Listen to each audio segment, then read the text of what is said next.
আসসালামু আলাইকুম। Sabrina's cooking and blog থেকে সবাইকে স্বাগতম।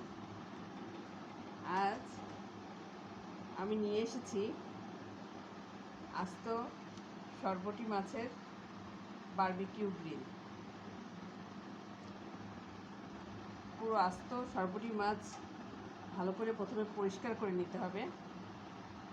আমি এটা দেখুন পুরোপুরি পরিষ্কার করে কেটে নিয়েছি মাঝে মাঝে, যাতে আমার মশলাগুলো ঠিকভাবে মাছের ভিতর ঢুকে যায়। এটা তৈরি করার জন্য প্রথমেই আমার লাগছে এই উপকরণগুলো আমি একে একে আপনাদেরকে পরিচয় করিয়ে দিব। আপনারা অনেকেই জানেন, তারপরও একটু বোঝার সুবিধার্থে নতুন রাঁধুনিদের জন্য আমি বলে দিচ্ছি। প্রথমেই দিচ্ছি লবণ,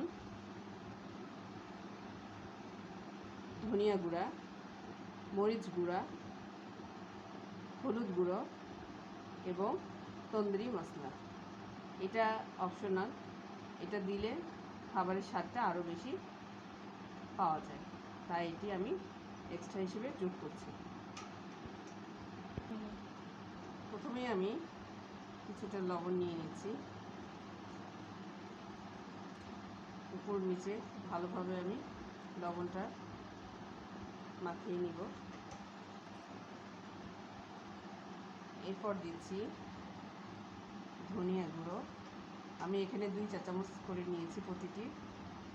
এরপর নিব আমি মরিচ গুঁড়ো, আমি একটু ঝাল পছন্দ করি তাই আমি একটু মরিচ গুঁড়ো বেশি নিয়েছি। এরপর আমি নিয়ে নিচ্ছি হলুদ গুঁড়ো, এরপর আমি নিয়ে নিচ্ছি তন্দুরি মশলা। তন্দুরি মশলা যে কোনো ফ্রাইয়ের কাজে ব্যবহার করলে সেটাতে একটা আলাদা স্বাদ নিয়ে আসে।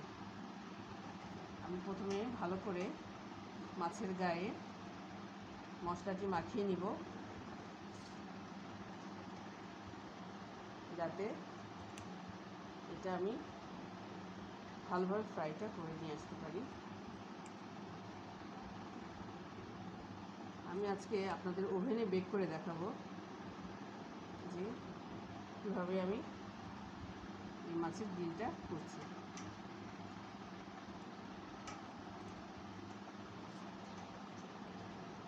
এরপর আমি এতে অ্যাড করব কিছুটা সরিষার তেল। এখানে আপনি সরিষার তেলের জায়গায় সয়াবিন তেল দিতেও পারেন বা অন্য যে কোনো তেল দিলেও সমস্যা নেই, তবে সরিষার তেল দিলে এটার স্বাদটা একটু বাড়বে, তাই আমি এটাই ইউজ করছি।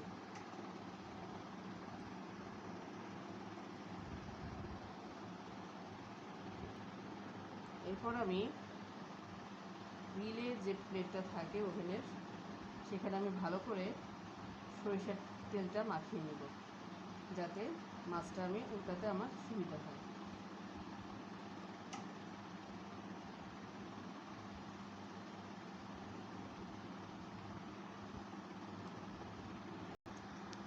এখন আমার মাছটি গ্রিল করার জন্য প্রস্তুত হয়ে গেল। এখন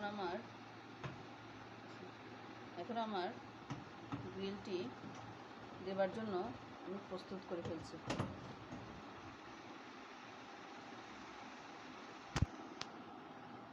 আমি এটি 200 ডিগ্রি সেলসিয়াস তাপমাত্রায় 40 মিনিটের জন্য বেক করছি।